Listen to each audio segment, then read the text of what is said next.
À la une de ce journal, première marche des forces politiques et sociales et première réussite. Opposants laïcs, catholiques et protestants ainsi que des activistes ont bravé la pluie de ce samedi pour dire non à une CENI politisée et à la dégradation de la situation sociale, vous le verrez. Et transfèrement à Kinshasa de 39 rebelles capturés lors de l'incursion du 3 novembre 2021 dans la ville de Bukavu. Le gouverneur de province Théo Ngouabidje s'est personnellement chargé du processus de transfert. Et tous derrière nos léopards demain pour le match de tous les enjeux face au Bénin au stade des Martyrs. Nos fauves ont également reçu les encouragements du chef de l'État qui a promis de les décorer en cas de qualification. Bienvenue à ce journal sur Télé 50 à la une de l'actualité. Cette pluie est un signe de bénédiction de la part de Dieu.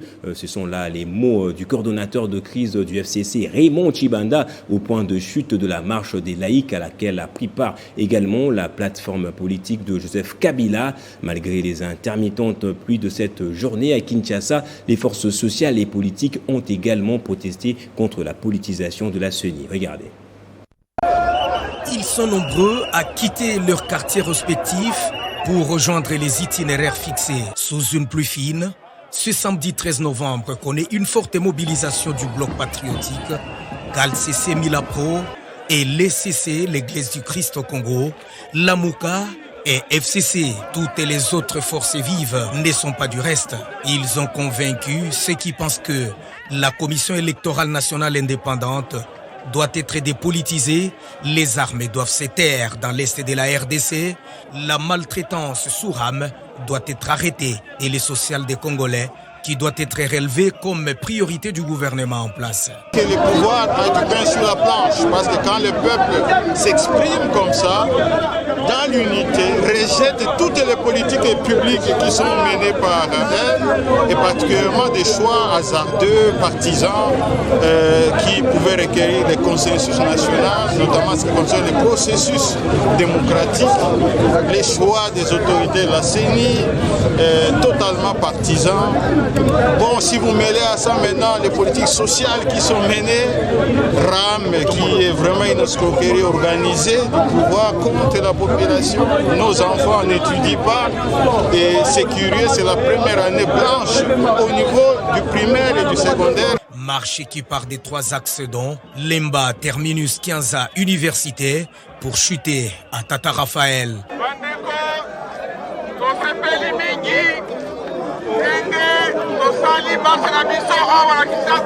Parce que tu bandit depuis Bandar Molar, Toye, sans casse, tu l'as qui s'y bango et tu as républicain, tu as mis sans problème.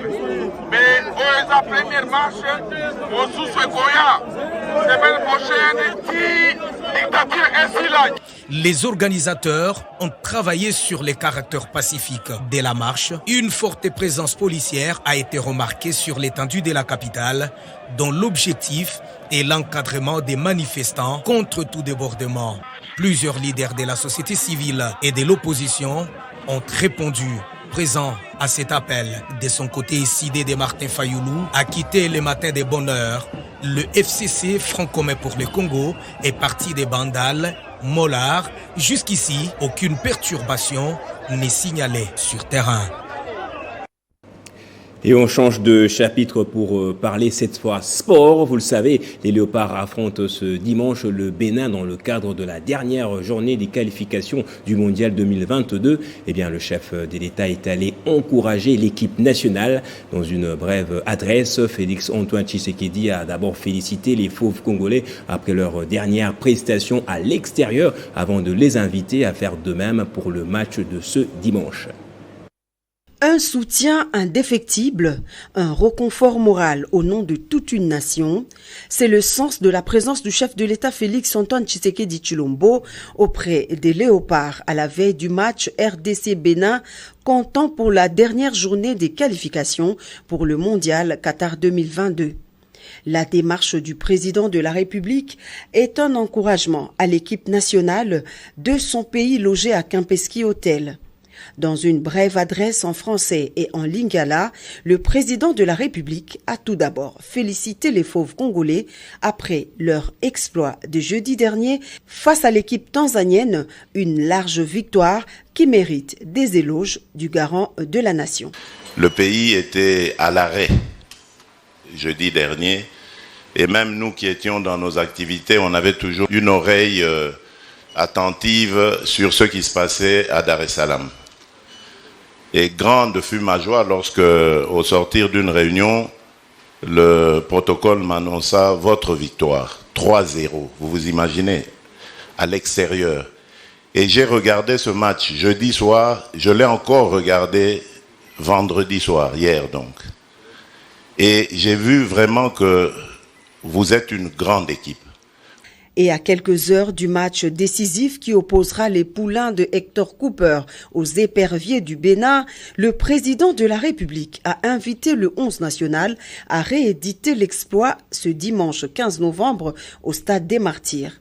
Cela fait 47 ans que notre pays n'a plus été qualifié pour la Coupe du Monde. Vous avez donc le devoir historique de ramener la République démocratique du Congo au Qatar, a dit le chef de l'État.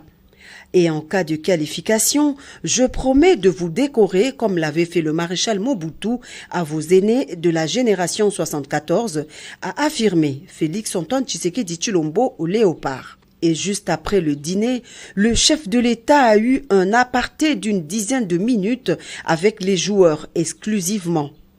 Même si rien n'a filtré de ce face-à-face, mais le volume des applaudissements frénétiques qui ont transpercé le mur de l'hôtel du Fleuve laisse croire que d'importants gestes ont été posés en faveur des léopards. Les Léopards jouent justement leur va-tout demain contre les écureuils du Bénin. Une victoire est impérative pour les fauves congolais afin de se qualifier en barrage. En conférence de presse d'avant-match ce samedi, Raoul Hector Cooper, sélectionneur de la RDC, s'est montré plutôt confiant avant ce choc. Même sentiment également du côté du sélectionneur béninois Michel Dussuyer. On les écoute. Nous savons que nous avons une grande chance. Nous sommes tous convaincus, motivés, parce que nous savons que la même expérience que nous avons. Et nous savons aussi que tous les Congolais ont ça. Comme j'ai toujours dit que ça ne va pas être facile, au football, rien n'est facile. Et même si souvent tu peux avoir des résultats compliqués au niveau du but. Et l'unique chose que nous devons nous concentrer sur, c'est la récupération de l'équipe. On a joué avec beaucoup de chaleur en Tanzanie. Et chaque fois les voyages, ça fatigue. Nous savons ce que parfaitement les choses que nous devons voir. C'est un minimum de temps et c'est que si est-ce que les joueurs ils ont bien récupéré.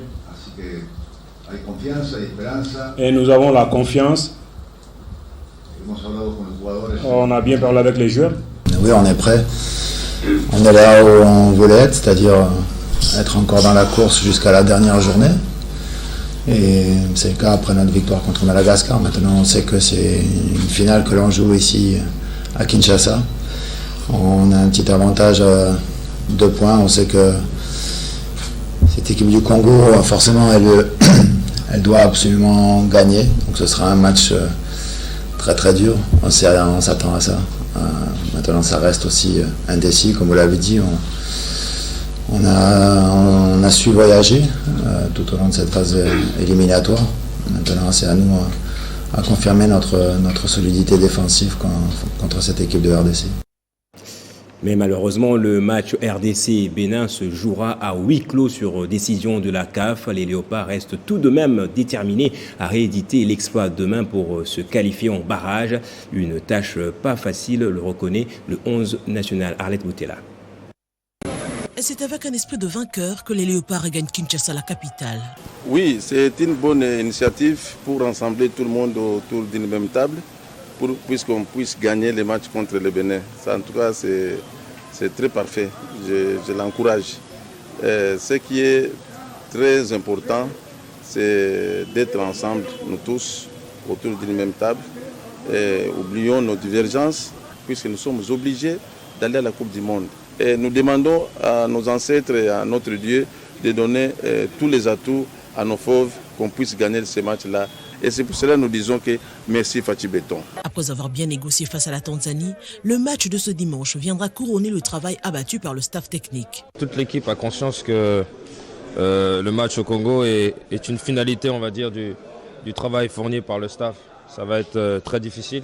On a nos armes, ils ont les leurs et on va essayer de montrer au peuple aussi qu'on n'a pas lâché jusqu'au bout. On va fournir les efforts nécessaires. Content du travail déjà accompli, le plus dur reste à faire et l'envie y est, estime Neskin Skebano. On a vraiment à cœur de vouloir bien figurer dans ce match-là et se qualifier justement pour cette Coupe du Monde. Ça sera historique et on a envie de faire de grandes choses avec notre pays. Réussir, comme fait en Tanzanie, a été le fruit de l'unité. Pour Chancel Mbemba, un des cadres de la sélection, l'unité doit être vécue ce dimanche au stade de Martyrs.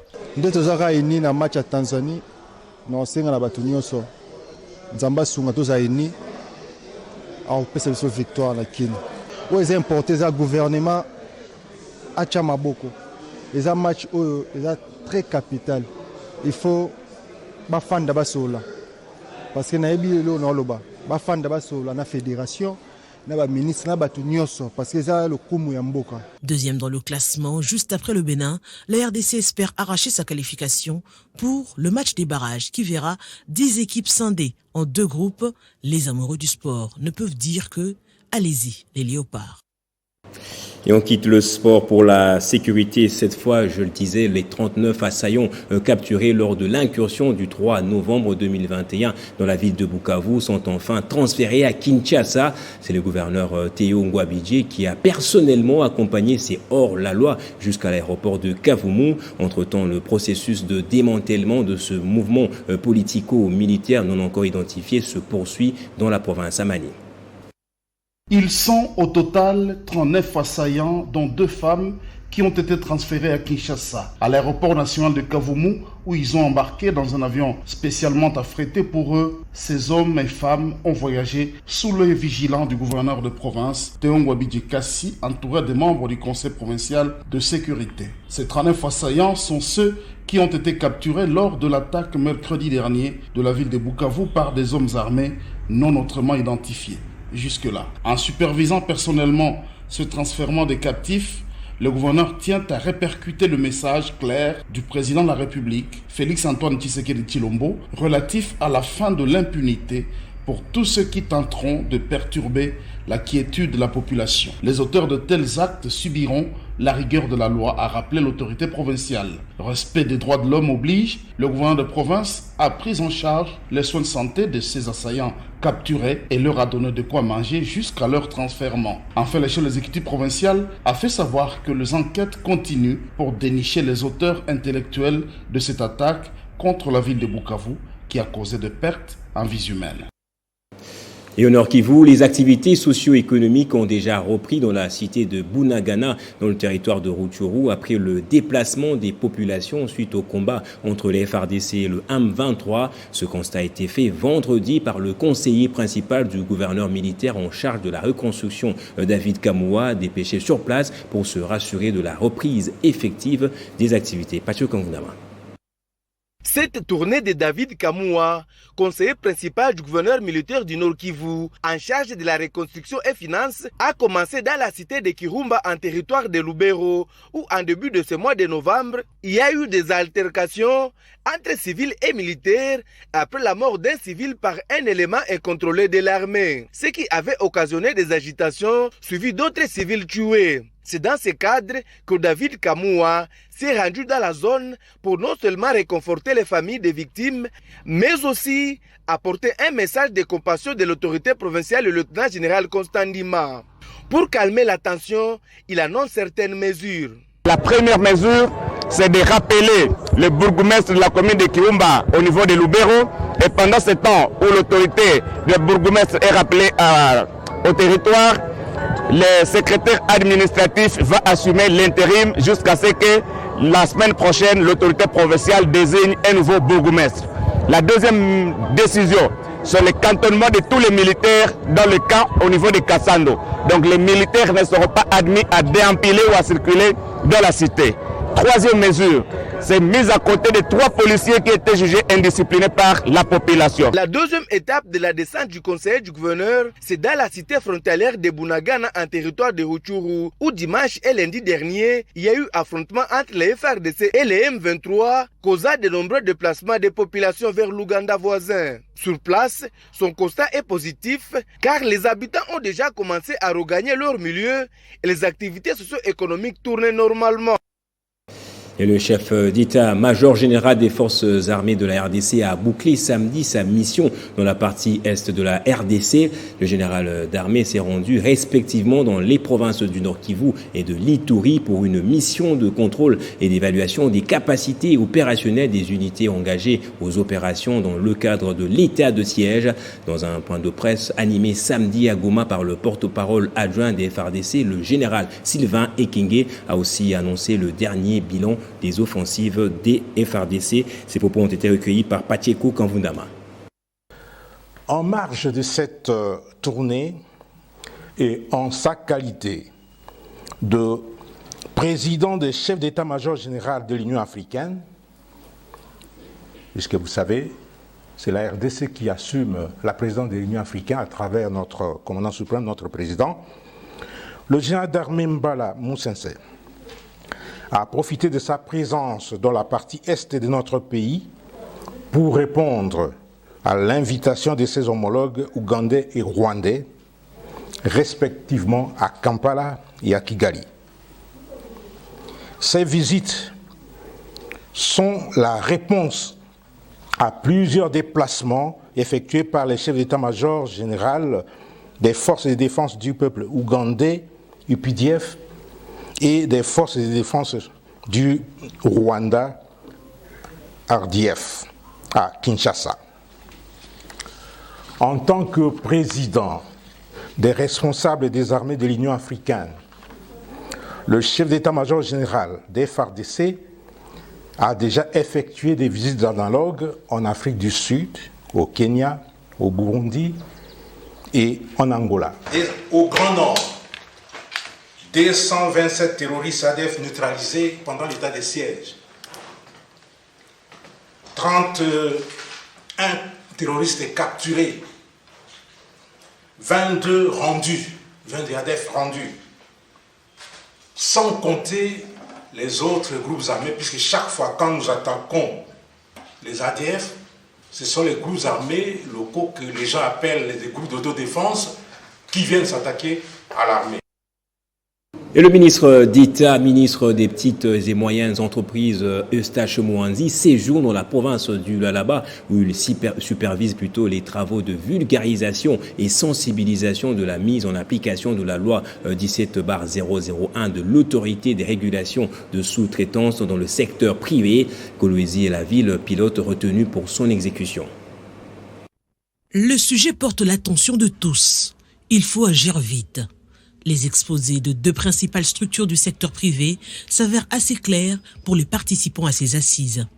Pour l'ANADEC, l'Agence nationale pour le développement de l'entrepreneuriat, 3 mécanismes sont à privilégier. La formation pour une expertise efficace, l'accès au crédit auprès des partenaires financiers et l'accès au marché pour une classe moyenne à l'avenir. Avec l'ANADEC, nous allons nous focaliser aux jeunes. Comment on va le faire? On va d'abord susciter les vocations entrepreneuriales en sensibilisant les jeunes. Après, nous allons mettre en place des incubateurs et des start-up centers pour accompagner ces jeunes à pouvoir développer leurs idées de projets de création d'entreprise et donc par là, créer leur véritable petite et moyenne entreprise. Pour l'autorité de régulation de sous-traitance dans le secteur privé, institution nationale administrative chargée de la mise en application de la loi 17/001, la RSP mise sur l'explosion des capitaux congolais. Elle rassure des garanties après l'enregistrement. La garantie, c'est la garantie d'accéder au marché. Et le document qui est fait, c'est un document sécurisé. Il ne peut pas être falsifié ou imprimé dans un cybercafé. Les voies et moyens pour l'émergence de la classe moyenne sont passés au pain fin devant les autorités compétentes, derniers décideurs dans le domaine. Et en parlant de l'autorité de régulation de la sous-traitance dans le secteur privé, c'est un grand tournant pour la direction provinciale de Lualaba après son installation à Kolwezi. La ville minière a été ciblée en raison de son sous-sol.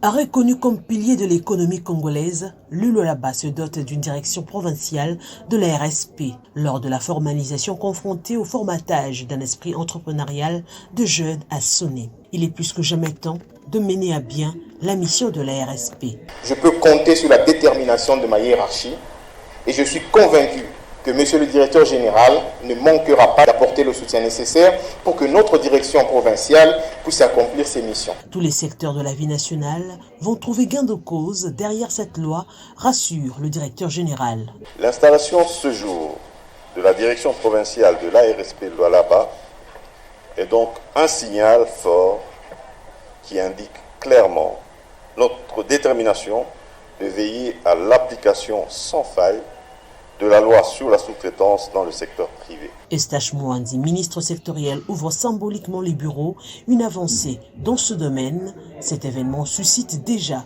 des attentes des opérateurs et le club de sous-traitants quant à la suite de la loi en la matière. Le club de sous-traitants réunit toutes les sociétés œuvrant au niveau de la province. Elle rassemble tous les jeunes entrepreneurs, femmes et hommes, qui ont la vision de devenir grands. Je pense qu'avec ce document, ça va permettre qu'on puisse être reçu dans ces entreprises. Et vu qu'il y aura un contrôle au niveau de l'RSP, parce que c'est bien que la sous-traitance soit congolaise, mais nous, on doit s'assurer qu'on peut remplir nos obligations. L'émergence de la classe moyenne en ligne de mire à travers l'application de la loi 17/001 bouge la ville minière par ce énième activité. Et le gouverneur du Haut-Lomami, Kabamba Ilunga, a procédé ce samedi à l'inauguration d'un pont sur l'avenue KDL, travaux exécutés par l'Office de voirie et drainage sur financement du gouvernement provincial. La province est aussi désormais dotée d'un puits d'eau avec pompe immergée dans l'enceinte du gouvernorat. Ça s'appelle gestion axée sur les résultats. Les ponts sont KDL sur l'avenue qui porte les mêmes noms. René de ses cendres. La cérémonie inaugurale s'est déroulée ce samedi 13 novembre 2021 sous la direction du gouverneur ad interim Kabamba Ilunga Batame Anani, en présence du vice-président de l'Assemblée provinciale du Haut-Lomami, les membres du gouvernement provincial, les conseils de sécurité, la population et autres forces vives du Haut-Lomami. L'Office de voirie et drainage, direction du Haut-Lomami, remet à la province un ouvrage long de 9,50 mètres, large de 3,70 mètres, sous une hauteur de 2 mètres, avec la durée de vie de 50 ans. Occasion pour le gouverneur Kabamba Ilunga Batame de saluer la vision du chef de l'État Félix-Antoine Tshisekedi Tshilombo, exécutée par le chef du gouvernement central Jean-Michel Samalukonde Kyenge, avant de prêcher l'unité entre tous les fils et filles du Haut-Lomami, socle du développement. Nous présentons un deuxième ouvrage. Ce travail n'aurait pas été réalisé si nos hautes autorités du pays n'avaient pas ouvert la logistique nationale.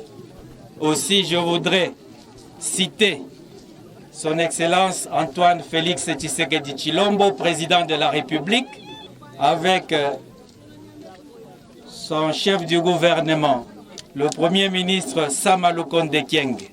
Si ces institutions ne travaillaient pas à l'unisson, même ce travail ne pouvait pas être réalisé. Dans la même foulée, le patron du Haut-Lomami a inauguré un autre ouvrage. C'est un puits avec une pompe immergée qui produit 1,5 cm d'eau par heure, fonctionnant avec panneaux solaires. Travaux exécutés par la société Mout Transservice sur financement du gouvernement provincial Kabamba Ilunga Batame. Ceci pour faciliter à la population l'accès à l'eau potable. Et les directeurs provinciaux de la Régie des eaux et de la Société nationale de l'électricité ont été reçus par le gouverneur ad interim du Congo central, Justin Lwemba. Au menu de leur échange, comment raccorder l'électricité et l'eau sur les sites universitaires de Kasavubu de Boma.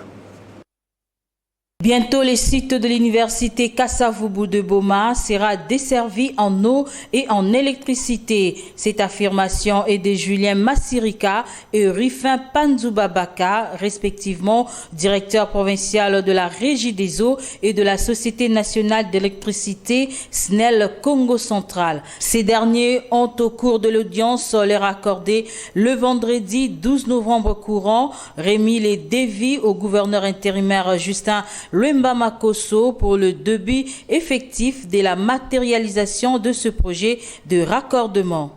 Nous venons d'échanger déjà avec le gouverneur. Nous sommes passés en revue des différentes étapes, ce qui doit être fait en priorité pour que les étudiants reprennent les cours. La cabine qui sera installée sera une cabine publique. Une partie de nos départs va alimenter les différents bâtiments de l'IKV. Une autre partie nous allons l'utiliser pour décharger une cabine qui est dans les parages de l'université.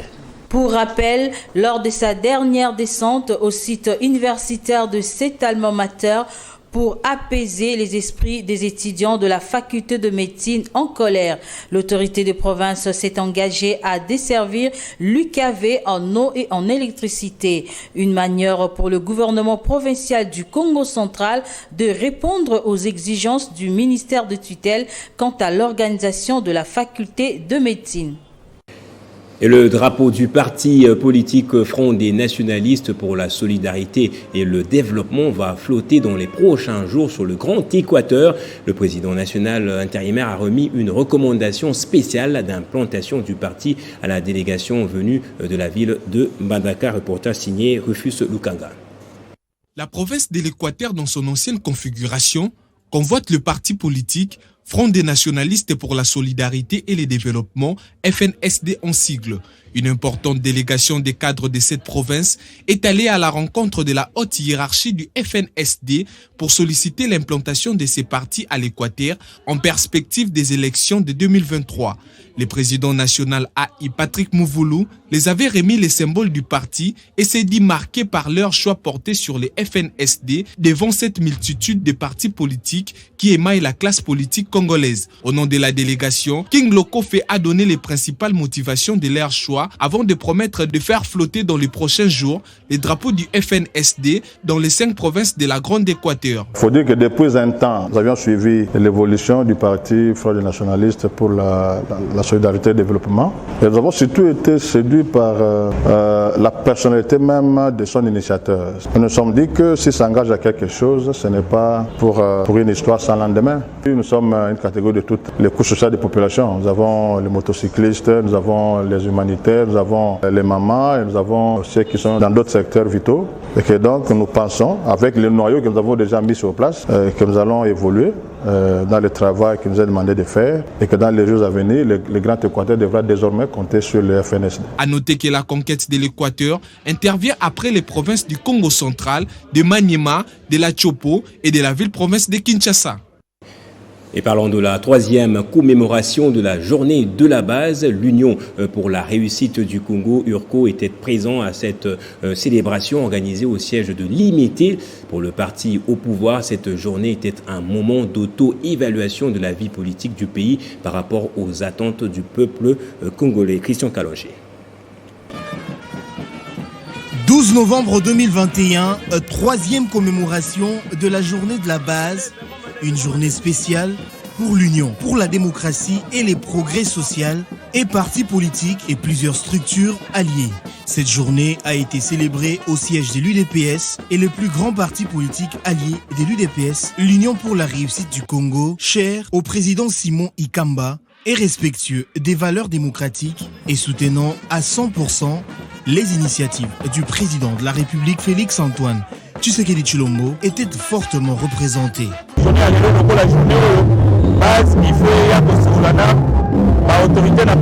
Devant la permanence de l'Union pour la démocratie et le progrès social, l'Union pour la réussite du Congo est le premier parti qui a mobilisé le plus parmi d'autres alliés pour commémorer cette journée qui ramène dans la nostalgie de la campagne électorale qui ramena Félix Antoine Tshisekedi à la tête de la RDC en retirant sa signature aux accords de Genève en Europe au respect de sa base.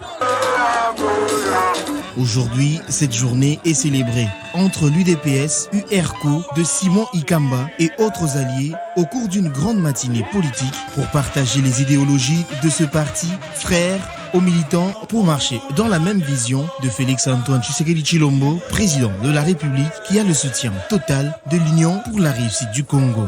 Désormais, la journée du 12 novembre sera célébrée par l'UDPS et alliés, non seulement pour se souvenir de cet événement, mais aussi se faire une auto-évaluation ensemble avec les alliés sur la vie politique du pays. Désormais, la journée du 12 novembre sera célébrée par l'UDPS et alliés, non seulement pour se souvenir de cet événement, mais aussi se faire une auto-évaluation ensemble avec les alliés sur la vie politique du pays. Et clôture à l'Université de Kinshasa des travaux de la 6e édition du Forum Géosciences organisé par le Club des jeunes étudiants. Ces échanges de 2 jours entre experts et la jeunesse étaient placés sous le thème de la transformation locale des ressources naturelles pour le développement socio-économique de la RDC. La clôture de la 6e édition du Forum Géosciences a apporté de la connaissance auprès de la jeunesse de la future génération.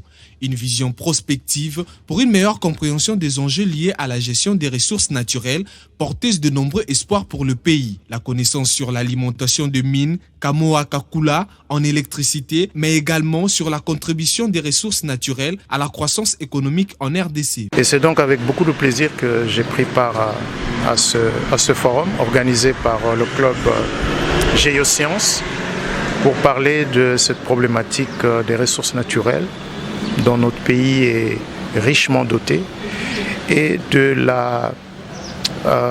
nos chances à transformer ces ressources naturelles en véritables richesses économiques. Et laissez-moi vous dire que je suis impressionné par la qualité du débat que nous venons d'avoir avec les membres du club Géosciences. Un débat de qualité entre les experts et les membres du club Géosciences. C'est vraiment une satisfaction pour moi parce que j'ai vu les hommes de taille venir répondre à l'appel des étudiants parce qu'ils ont compris que nous avons un problème à résoudre et ils sont venus répondre à ce cri qui est général. À noter que le Club Géosciences est une association scientifico-culturelle des étudiants des départements des géosciences de l'INIKIN, créée en 1993 et qui organise depuis 2014 une série de forums scientifiques. Et on termine avec ce reportage marquant la fin de stage académique passé par quelques étudiants de l'Université catholique du Congo, ici dans les locaux de Télé 50. Il s'agit de 1 mois passé à apprendre les méandres de la fabrication d'un journal télévisé. Selon leur propre témoignage, l'expérience a été plutôt enrichissante. Le reportage est signé Exocène Sala, Defiant Toumba, Shekina Rouvogo, avec la voix de Ketia Bouendoa, toute stagiaire. 30 jours ont suffi pour ces stagiaires de l'Université catholique du Congo venus apprendre sur les techniques de la recherche de l'information et ce dans un regard imprimé par le directeur général de l'espace 50, Jean-Marie Kassamba, et tous les personnels qui s'est effectué pendant cette période d'apprentissage. Pendant notre formation, nous avons vraiment été formés. Notre encadreur, M. Jean-David Kilolo, il nous a vraiment donné du courage et appris comment prendre le travail au sérieux. J'ai appris beaucoup à l'espace 50. J'ai su comment se présente un journal. Que Télé 50 m'a appris beaucoup de choses que je ne connaissais pas. J'ai pu concilier la théorie à la pratique. Et grâce à Télé 50, je peux dire aujourd'hui que je sortirai d'ici avec un bagage intellectuel. Et par Télé 50, on peut aller dans beaucoup de choses, on apprend beaucoup. Et c'est une grande chaîne qui forme vraiment les journalistes. Pour sa part, l'un des encadreurs, Jean-David Kilolo, a recommandé à ses futurs journalistes de mieux appliquer ce qu'ils ont appris. Le conseil que je donnerai aux stagiaires qui sont venus ici à Télé 50, c'est de garder la rigueur apprise ici et aussi de pouvoir faire mieux dans les jours à venir afin d'être de bons journalistes dignes de nom. Et pour le reste du personnel, c'est une satisfaction du travail accompli et les encourage de continuer sur cet élan et de garder la rigueur qui leur permettra de se distinguer partout où ils iront. La pratique qu'elles ont pu expérimenter ici va leur servir surtout avec la nouvelle technologie, c'est-à-dire l'utilisation des machines, mais aussi de l'Internet et qu'on sort dans ce métier de journaliste. Un mois d'échange, des expériences par la théorie que vous avez apprise à l'université et la pratique professionnelle dans laquelle nous vivons tous les jours, nous restons confiants que vous irez apprendre ou mettre en pratique une partie qui a enrichi votre parcours académique. Le stagiaire a eu à sillonner les différents départements se trouvant à Télé 50 en y apprenant jour après jour comment se prépare un journal télévisé, en commençant par la conférence de rédaction jusqu'à la diffusion. Place au rappel des titres à présent. Première marche des forces politiques et sociales et première réussite, opposants laïcs, catholiques et protestants ainsi que des activistes ont bravé la pluie de ce samedi pour dire non à une CENI politisée et à la dégradation de la situation sociale. Et transfèrement à Kinshasa de 39 rebelles capturés lors de l'incursion du 3 novembre 2021 dans la ville de Bukavu. Le gouverneur de province Théo Ngouabidje s'est personnellement chargé du processus de transfert. Et tous derrière nos léopards demain pour le match de tous les enjeux face au Bénin au stade des Martyrs. Nos fauves ont également reçu les encouragements du chef de l'État qui a promis de les décorer en cas de qualification. C'est par ici que ce journal prend fin. Merci infiniment pour votre fidélité. L'actualité reste en continu sur votre chaîne.